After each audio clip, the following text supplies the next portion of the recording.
আসসালামু আলাইকুম। শেয়ার ব্যবসা বেশ ঝুঁকিপূর্ণ একটা ব্যবসা। আমি যে অ্যানালাইসিসগুলো দিই তা একান্তই আমার ব্যক্তিগত বিশ্লেষণ। আপনি আপনার বিশ্লেষণ প্রয়োগ করে শেয়ার কিনবেন। এটাই যুক্তিসঙ্গত। আ নিজস্ব চিন্তা, নিজস্ব ধ্যান, নিজস্ব বুদ্ধি দিয়ে শেয়ার কেনাটাই যুক্তিসঙ্গত। আমরা ভয় পাই। আমরা হাই প্রাইজে শেয়ার কিনতে ভয় পাই, আমরা জেড শেয়ার কিনতে ভয় পাই, আমি যখন জেড নিয়ে কথা বলি বা একটু কম ফান্ডামেন্টাল শেয়ার নিয়ে কথা বলি তখন আমাকে কথা শুনতে হয় যে এই লোক মুদি দোকানদার, এই লোক ভালো শেয়ার দেয় না, এই লোক শুধু মানে ফান্ডামেন্টাল শক্ত ভিত্তি নেয় এমন শেয়ারগুলো নিয়ে আলোচনা করে। ভাই, আমি এখানে ব্যবসা করতে আসছি। আমি এখানে ফান্ডামেন্টাল কোম্পানি দেখে কি আমি একটা কোম্পানি কিনতে আসছি যে আমি একটা কোম্পানি কিনে মালিক হব, যে কোম্পানিটা খুব ভালো, এর অনেক প্রপার্টি আছে, এর অনেক কিছু আছে। আমি একটা প্রোডাক্ট কিনতে আসছি, প্রোডাক্টটা কিনে আমি ১ মাস ১৫ দিন রাখবো, রেখে আমি সেটা ছেড়ে দিব। ডিভিডেন্ড খাবো এরকম আশাতে যদি কেউ শেয়ার কিনতে চান তাহলে আমার ভিডিও স্কিপ করবেন। আমি ডিভিডেন্ড খাবো ১ বছর রাখবো এইরকম চিন্তা ভাবনা করে শেয়ার কিনি না। আমি একটা শেয়ার কিনি ১৫ দিন রাখার জন্য। আমরা কয়জন লোক একটা শেয়ার কিনি দীর্ঘমেয়াদী রাখার জন্য? আমাকে একটু বলেন যে আমরা অনেক দিন একটা শেয়ার রাখবো এরকম মানসিকতা নিয়ে আমরা শেয়ার কিনি। আমার মনে হয় না এরকম মানুষ খুব বেশি আছে যে আমরা ডিভিডেন্ড খাবো, আফটার ডিভিডেন্ড যখন প্রাইস অ্যাডজাস্ট হয়েছে তখন আমি শেয়ার কিনবো এবং শেয়ারটা আমি একটা সার্টেন সময় পরে ১ বছর বা ২ বছর পরে বিক্রি করবো। এরকম মানুষ যে একেবারেই নাই তা না, কিন্তু আমরা বেশিরভাগ মানুষের শেয়ার কিনতে চাই ১৫ দিন ১ মাসের জন্য, কিন্তু আমরা ভাগ্যের ফেরে আটকিয়ে যাই এবং আমরা সেই শেয়ারটা নিয়ে বছরের পর বছর আটকায় থাকি উইদাউট এনি প্রোডাকশন, কোনো বেনিফিট ছাড়াই। আমাদের মূল্যবান টাকাগুলো, অতি কষ্টের টাকাগুলো একটা জায়গাতে ফেলে রাখি, কোনো ইউটিলাইজ হয় না। টাকাগুলোর উপরে অধিকার কি শুধু আপনার একার?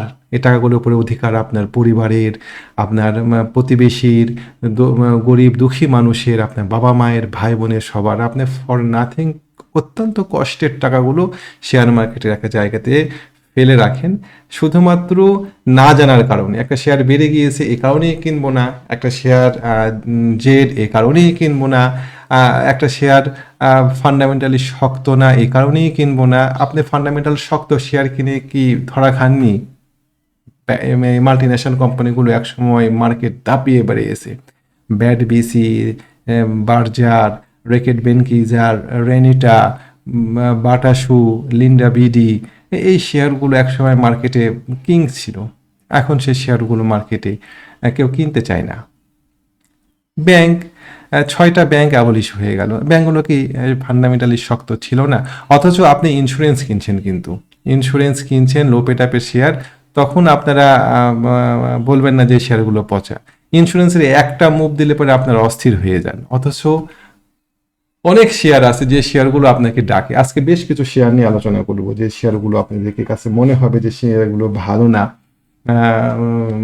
শেয়ারগুলো বেড়ে গিয়েছে, তারপরেও বলছে আমরা গতদিন বিডি থাই কিনেছি। আপনারা যারা আমার ভিডিও দেখেন চলেন আগে বিডি থাইটা দেখি, তারপরে বিডি থাই ফুড নিয়ে কথা বলবো। আমি বাড়া শেয়ারই কিনবো, আরও দাম বাড়বে এই আশায়। বিডি থাই আমরা এই শেয়ারটা জাস্ট এরকম জায়গাতে এন্ট্রি দিয়েছিলাম। কেমন?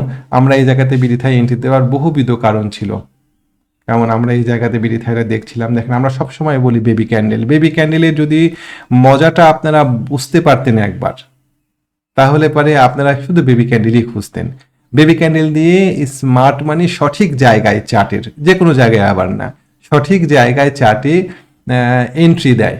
দেখেন, আমি আপনাকে সঠিক জায়গাটা দেখাই। এই জায়গাতে আমার ট্রেনিং পার্টিসিপেন্টরা বলেন, ভাই আচ্ছা এই জায়গাতে দেখেন আমার অনেকগুলো ঝামেলা ছিল।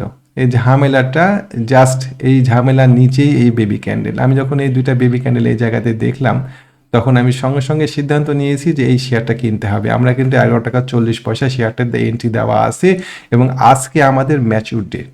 আমি কিন্তু আপনাদেরকে জানিয়েছিলাম এই শেয়ারটা আমরা কিনছি আজকে। বেবি ক্যান্ডেলগুলো দিয়ে মার্কেটে স্মার্ট মানি ঢুকে গিয়েছে আমাদের অগোচরে, চুপে চুপে, আমাদেরকে জানতেই দেয়নি। পরপর 2টা বেবি ক্যান্ডেল, এই ক্যান্ডেলটা দিয়ে স্মার্ট মানি লিকুইডিটি খুঁজেছে যে উপরে কেউ আসে নাকি সেল করার। বুঝেন বিষয়টা? এই জায়গা দিয়ে স্মার্ট মানি দেখে আসছে যে আমি যদি উপরের দিকে উঠতে যাই তাহলে পরে আমাকে কি পরিমাণ সেল সহ্য করতে হবে। এটাই হচ্ছে ক্যান্ডেল এবং ভলিউমের গল্প। দেখেন খুব বেশি ভলিউম নিতে হয়নি, তার উপরের দিকে উঠেছে, ওরাই উপরের দিকে তুলে নিয়ে ওরাই পরে এটাকে সেল প্রেশার দিয়ে নামাই দিয়েছে নিচের দিকে। ওরা দেখেছে যে খুব বেশি সেলার উপরে নাই, পরে 2 দিন ওরা চুপ করে থেকে একদম এক টানে সার্কিট দিয়ে দিয়েছে। এই বিষয়গুলো আমাদেরকে জানতে হবে, চার্টের সুইট স্পটগুলো আমাদেরকে বুঝতে হবে। একটা প্রাইস শেয়ারের দাম বেড়ে গিয়েছে এ কারণে শেয়ারটা কিনবো না, এইটা ভাবা যাবে না। চলেন এবার বিডি থাই ফুড নিয়ে কথা বলি। BD Thai food, BD Thai food নিয়ে আমরা একবার ব্যবসা করেছি। বিডি থাই ফুড আমরা একবার ঠিক এরকম জায়গাতে কিনেছি, আমাদের যারা গ্রুপ মেম্বার আছেন তারা জানেন। বিডি থাই ফুড আমরা ঠিক এরকম জায়গাতে, এই যে এই ক্যান্ডেলটা দিয়ে দিয়েছিল বড় ক্যান্ডেল, দেখেন প্লিজ এই ক্যান্ডেলটা আপনারা এই জায়গাতে কিনবেন না, না দাম তো বেড়ে গেল। আমরা এই লাল ক্যান্ডেলে এন্ট্রি দিয়েছিলাম, এই লাল ক্যান্ডেলে এন্ট্রি ছিল আমাদের। কেমন, ও একটু নামলো, নামার পরে সুন্দর করে উপরের দিকে উঠে গিয়েছিল, এখানে আমাদের কিছু প্রফিট হয়েছিল, ঠিক স্মরণ নাই, এটা সম্ভবত ফেব্রুয়ারি মাসের শুরুর দিকে আমরা এখান থেকে বের হয়ে আসছি বা শেষের দিকে। তো যাই হোক, এইটা এখানে আমাদের এন্ট্রি ছিল। আচ্ছা, আজকে আবার শেয়ারটার দাম বেড়ে গিয়েছে, ওকে ফাইন, তাহলে পরে আমরা কি করব, আমরা কি এখন ভয় পাবো, কিনবো না? দাম বেড়ে গিয়েছে খুব, দেখেন আমার সফটওয়্যারটা হ্যাং হয়ে গেল। দাম বেড়ে গিয়েছে খুব, কথা বলে কি আমি থামবো না? আমরা দেখবো যে যদি সুযোগ দেয়, যদি সুযোগ দেয় তাহলে কিনা যায় কিনা। সুযোগ না দিলে কিনবো না, আমরা চেস করব না, তেড়ে গিয়ে ধরবো না। যদি আসে তবে আমরা কিনবো, যদি না আসে ওকে বেটার, আমার কাছে বেটার অপশান আছে, আমি সেই বেটার অপশানে যাব। আমাদের কাছে আসলে অপশান থাকে না। আমরা যখন একটা শেয়ার কারোর কাছ থেকে শুনি বা একটা শেয়ার যখন আমরা দেখি, অপশান না থাকার কারণে, দেখেন এইখানে দেখেন বেবি ক্যান্ডেলগুলো কিভাবে কি আচরণ করেছে, এগুলো বেবি ক্যান্ডেল না? এগুলো সাপ্তাহিক চার্টে বেবি ক্যান্ডেল। এই বেবি ক্যান্ডেলগুলো দিয়ে চার্টে লোড হচ্ছিল স্মার্ট মানির টাকা, লোড হচ্ছিল, লোড হচ্ছিল।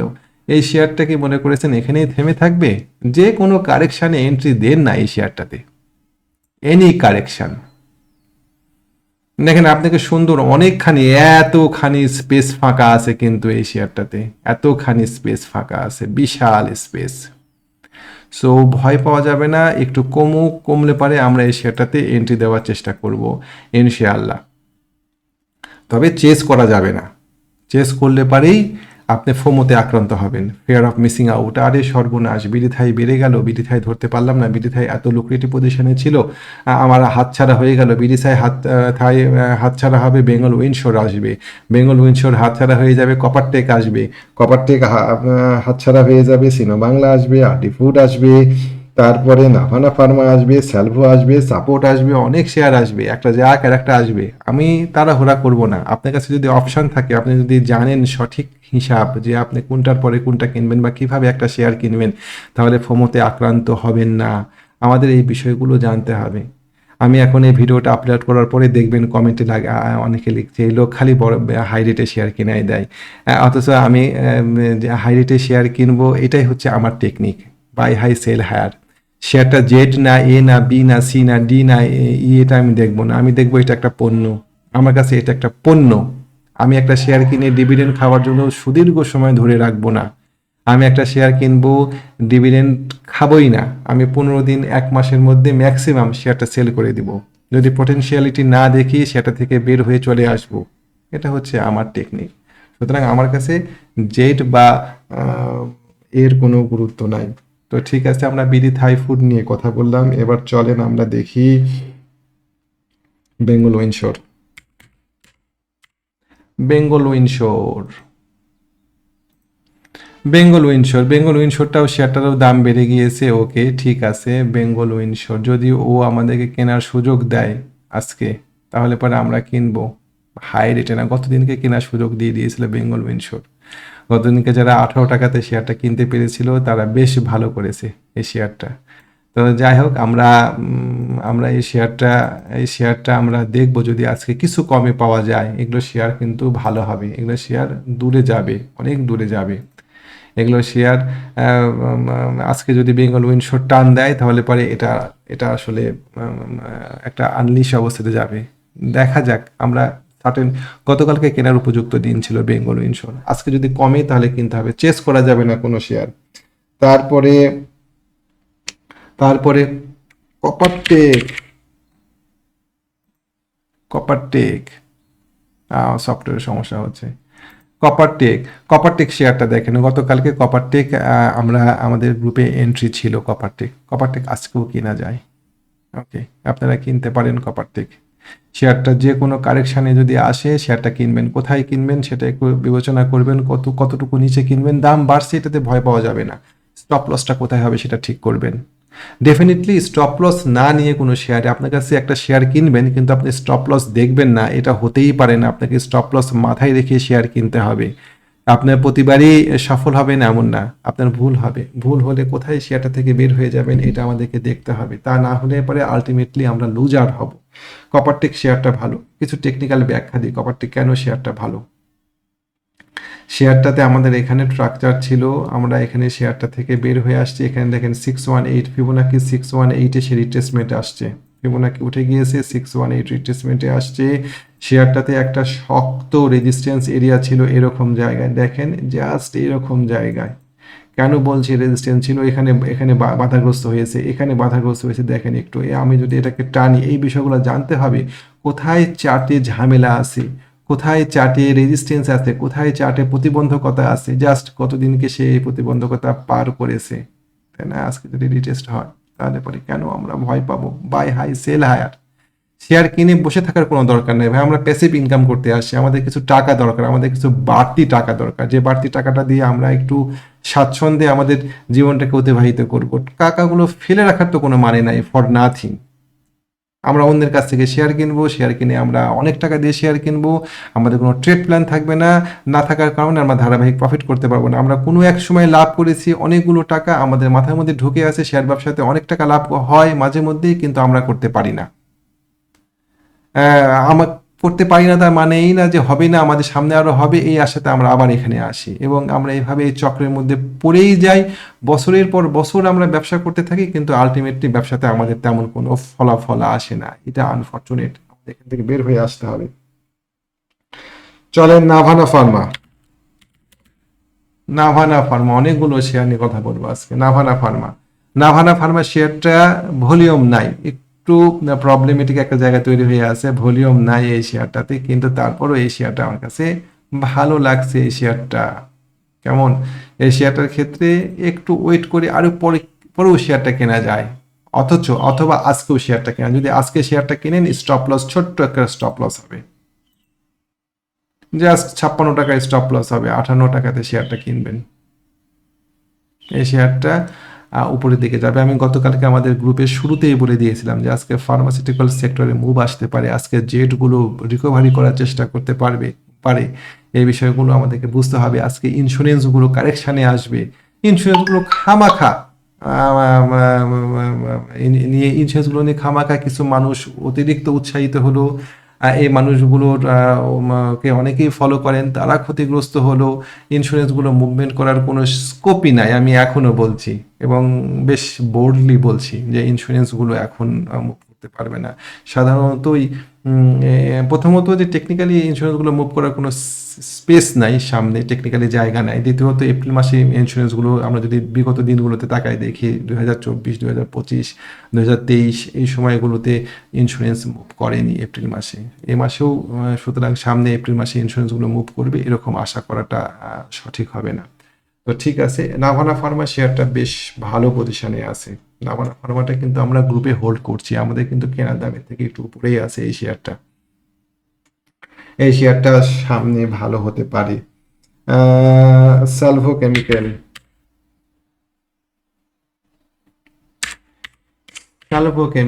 সালভো কেমিক্যালের দাম বেড়ে গিয়েছে বলে কিনবেন না? কেন কিনবেন না সালভো কেমিক্যাল? জাস্ট আপনি এই জায়গাতে আমাদের দেখেন, সে ঝামেলাপূর্ণ জায়গা পার করে গিয়েছে। যদি কমে পান এন্ট্রি দেন, কমে পেলে পারে। কত সুন্দর ভলিউম শেয়ারটাতে, আপনারা রেট বসায় রাখেন। কোথায় কিনবেন, কোন জায়গাতে আপনি এন্ট্রি নিচ্ছেন, কোন জায়গাতে আপনি স্টপ লস নিচ্ছেন, এই বিষয়গুলো আপনাকে জানতে হবে। সালভো কেমিক্যালে আমরা সালভো কেমিক্যালের একটা ভালো বিপজ্জনক জায়গা পার করে আসছি। এই শেয়ারটার সামনের দিকে মুভ করার স্পেস তৈরি হচ্ছে, এবং আমরা এই স্পেসটাকে কাজে লাগাতে পারি। এর পাশাপাশি আরো অনেকগুলো শেয়ার নিয়ে, মানে আমাদের কাছে লিস্ট থাকা লাগবে, আমাদেরকে জানতে হবে আমরা কি করছি। মনো ফেব্রিক্স এই শেয়ারটা সুন্দর পজিশনে আছে, এই শেয়ারটাতে একটা ঝামেলা আছে, ঝামেলাটা পার করুক, এই ঝামেলাটা পার করলে আমরা শেয়ারটা কিনতে পারি। মনো ফেব্রিক্সের ক্ষেত্রে সুবহান আল্লাহ, ঝামেলা পার করা অবস্থা হচ্ছে, এই শেয়ারটার সামনের দিকে ভালো হওয়ার স্পেস আছে, ছোট্ট একটা স্টপ লস নিয়ে আমরা শেয়ারটাতে এন্ট্রি দিতে পারি। ওকে, এই শেয়ারটার সামনে আপসাইড মুভমেন্ট করা যথেষ্ট জায়গা আছে। তারপরে আরো অনেকগুলো শেয়ার আমি লিখে রাখছি। আজিজ পাইপের কথা তো বলবোই না, জেটের কথা বলাই যাবে না আপনাদেরকে, জেটের কথা বললে পারে আপনারা বিরূপ মন্তব্য করেন। জেড সেদিন একজন আমার ফেসবুক পেজে লিখছেন যে ভাই জেটগুলো ধরাই দিলেন, জেটগুলো নিয়ে কথা বলছেন না কেন? আপনি জানেন না তাই আপনি আমাকে এই কথা বলছেন। জেটগুলো জেটগুলো একটা অন্য লেভেলে আছে, জেটগুলো নিয়ে আমি আপনাদের সাথে আর কথা বলবো না। আপনারা এই যে বিষয়টা স্বাভাবিকভাবে নেন না। তারপরে সাপোর্ট, সাপোর্ট এই শেয়ারটা কোথায় কিনবেন বলেন? অনেক দাম বেড়ে আছে। আমি যদি বলি সাপোর্ট, তাহলে আপনারা বলবেন যে এই তো খুব হাই রেটে শেয়ার ধরায় দেওয়ার চেষ্টা করছে, সাপোর্ট কিনতে হবে। একটা কাঙ্ক্ষিত জায়গাতে আসলে পরে শেয়ারটা কিনতে হবে। শেয়ারটা সুন্দর আগাচ্ছে এবং এই শেয়ারটা ধূপ করে পড়ে আপনাকে একদম শেষ করে দিবে তা না। এই শেয়ারটা কেনার ক্ষেত্রে আমরা জাস্ট একটা ট্রেন লাইন আঁকবো, ট্রেন লাইন ভাঙলে পারে অত না, আমরা আরো একটু নিচে নেবো, আমরা 45 টাকাতে স্টপ লস ধরবো। কত কমে কিনতে পারি? 47 টাকায়, 2 টাকায় স্টপ লস মাত্র। ফাইন, কিনেন সাপোর্ট। তো যাই হোক, আজকে এ পর্যন্তই থাকলো আমার ভিডিও। কিনতে সাহস করতে হবে, কিনতে ভয় পাওয়া যাবে না। হাই রেটে কেনা মানেই বিপদ না, হাই রেটে কেনা মানে হচ্ছে আপনি একটা রানিং ট্রেনে উঠলেন। ধরেন আপনার একটা গাড়ি গ্যারেজে রাখা আছে, গাড়িটাতে ধুলা ময়লা পড়ে আছে, গাড়িটাতে ইঞ্জিন অয়েল চেঞ্জ করা নাই, গাড়িটাতে গাড়ির সার্ভিসিং করা নাই, আপনি সেই গাড়িটা গ্যারেজ থেকে বের করে রাস্তায় নিয়ে আসলেন, গাড়িটাকে নিয়ে অনেক কাজ করতে হবে, তারপরেই তো গাড়িটা রাস্তায় চলার উপযোগী হবে। অনেক সময়ের একটা ব্যাপার আছে। অথচ আপনি যদি একটা রানিং গাড়ি, স্টার্ট দেওয়া গাড়িতে উঠেন, তাহলে পরে আপনার কাজটা অনেক সহজ হয়ে গেল না? সুতরাং পড়ে থাকা শেয়ার কেন আপনি কিনবেন? বটম লেভেলের শেয়ার আপনি কেন কিনবেন? বটম লেভেলের শেয়ার কেনা মানে হচ্ছে গ্যারেজ থেকে গাড়ি বের করা। কবে গাড়ি থেকে আপনার ড্রাইভার গ্যারেজ থেকে গাড়িটা বের করবে, গাড়িটাকে সার্ভিসিংয়ে দিবে, গাড়িটাকে নিয়ে তেল মোবিল দিবে, তারপরে আপনি গাড়িটাকে উঠবেন। এটা না নিয়ে আপনি বরং স্টার্ট দেওয়া গাড়িতে উঠেন, এটা অনেক বেশি ফ্রুটফুল। আমরা এখানে ব্যবসা করতে আসছি, আমরা এখানে প্যাসিভ ইনকাম করতে আসছি। তবে হ্যাঁ, যারা দীর্ঘমেয়াদী বিনিয়োগ করতে চান, 1 বছর 2 বছর বা 10 বছরের চিন্তাভাবনা থাকেন, তারা ডেফিনেটলি আমার ভিডিও থেকে 10 হাত দূরে থাকবেন। তাদের কাছে কনফিউজিং মনে হবে, তাদের কাছে আমাকে ফেরিওয়ালা মনে হবে, যে এ খালি কি শেয়ার নিয়ে আলোচনা করে। আমার কাছে শেয়ারের কোনো ফান্ডামেন্টাল ভিত্তিই নাই। আমি একটা কোম্পানি কিনতে যাচ্ছি না, যে আমি কোম্পানি কিনতে যাচ্ছি, আমি বিভিন্ন জায়গায়, আমি একটা জমি কিনতে যাচ্ছি না যে আমি সে জমির একদম নখদর্পণে উকিলকে দিয়ে মুহুরিকে দিয়ে দেখায় আমি জমি কিনবো। আমি তা কিনবো না, আমি একটা বাসা ভাড়া নিতে আসছি, আমি ভাড়াটিয়াও তাও কিছুদিন থাকে, 2 বছর 4 বছর থাকে। আমি একটা প্রোডাক্ট কিনতে আসি, যে প্রোডাক্টটা আমার কাছে মাত্র 15 দিন থাকবে। কোম্পানি কি ডিভিডেন্ড দিবে, কোম্পানি কি ইপিএস আসবে, সেটা নিয়ে আমি কেন ক্ষণে ক্ষণে চমকাবো? আমার প্রফিট হবে, আমার 10% প্রফিট হবে, আমি সেই প্রফিটে নিয়ে আমি বের হয়ে যাব, আমি আর একটা শেয়ারে সুইং করব, আমি ব্যস্ত থাকবো। এটাই হচ্ছে শেয়ার ব্যবসা, এটাই হচ্ছে ট্রেডিং। আমি ইনভেস্ট করতে আসিনি। এই বিষয়টা আমি অনেককে বোঝাতে পারিনি। যাই হোক, যারা বুঝবেন তারা বুঝবেন, যারা বুঝবেন না তারা তাদের মতো ব্যবসা করবেন, বা তারা তারা তারা তাদের মতো হয়তো ব্যবসাতে অভ্যস্ত। আমার এটা বলাও ঠিক না। আরও অনেকগুলো শেয়ার ছিল, ভিডিও আর লম্বা না করি, বিকালবেলা ভিডিও দেওয়াটা একটু কঠিন হয়ে যাচ্ছে। ইদানিং আমার ট্রেনিং ব্যাচ শুরু হয়ে গিয়েছে, ট্রেনিং ব্যাচের কারণে আমি রাত্রি 9টার পরে আর ফোন ধরতে পারি না। আমাকে যারা ফোন দেন রাত্রি 9টা থেকে 10:30 পর্যন্ত আমাকে ফোন দিলে পারে আমাকে অ্যাভেলেবল পাবেন না, আমি ওই সময়টা ট্রেনিংয়ে ব্যস্ত থাকি, মোবাইল আমি রিসিভ করতে পারি না। তো যাই হোক, আমাদের একটা কনভারসেশন গ্রুপ আছে যেখানে আমরা শেয়ার নিয়ে আলোচনা করি, যেখানে আমরা বিভিন্ন শেয়ারের সেল বাইয়ের বিষয়গুলো দেখি, যে কোথায় একটা শেয়ার কেনা যায়, কোথায় কেনা যায় না। আমরা সাহস দিই যে ঠিক আছে, এখন সাহস পেতে হবে, এখন ভয় পাওয়ার জায়গা না। আমরা সেক্টর নিয়ে আলোচনা করি, যে কোন সেক্টর সামনে ভালো হতে পারে। যেমন আপনারা সবাই বলছিলেন ইন্স্যুরেন্স সেক্টর ভালো হবে, আমরা গ্রুপে আলোচনা করছিলাম ইন্স্যুরেন্স সেক্টর ভালো হবে না। সবাই যখন মিউচুয়াল ফান্ড নিয়ে দূরে ছিল, তখন মিউচুয়াল ফান্ডগুলো ভালো হবে এইটা বলছিলাম। আমরা ঈদ গিফট হিসাবে আপনাদেরকে যে শেয়ারগুলো দেওয়া ছিল, এসপি সিরামিক, তারপরে ভুলেও গেছি Asiatic lab, Daffodil computer, Intech, Apollo Ispat, প্রত্যেকটা শেয়ারেই বেশ ভালো একটা আপসাইড স্পেস হয়েছে। পরবর্তী পর্যায়ে অনেকগুলো শেয়ার নিয়ে আমরা কাজ করেছি। এই বিষয়গুলো যদি আপনারা সরাসরি থেকে দেখতে চান তাহলে পরে আমাদের ডিসকাশন গ্রুপে যুক্ত হতে পারেন। কিছু শর্ত আছে যুক্ত হওয়ার জন্য, শর্তগুলো পূরণ করে আপনি গ্রুপে যুক্ত হতে পারবেন। আর শিখেন, ট্রেনিংটা মানে আমার কাছে নিতে হবে এমন না, ভালো আপনার কাছে যাকে মনে হয় ভালো তার কাছে শিখেন। তো যাই হোক, আমাদের সাথে যুক্ত হওয়ার জন্য আমি আমার মোবাইল নাম্বারটা আপনাদেরকে দিই। এটা আমার হোয়াটসঅ্যাপ নাম্বার 019219311195। এটা আমার হোয়াটসঅ্যাপ নাম্বার। যে কোনো প্রয়োজনে আপনি ফোন দিতে পারেন। আমি যদি অ্যাভেলেবল থাকি ইনশাল্লাহ আপনার ফোন ধরবো। শিখেন, শিখে নিজে বিবেচনা করে শেয়ার কিনেন, অন্যের কথায় শেয়ার কিনবেন না। নিজের জ্ঞান দিয়ে শেয়ার কিনে লাভ করা শিখতে হবে আমাদেরকে। এটাই হচ্ছে ব্যবসা।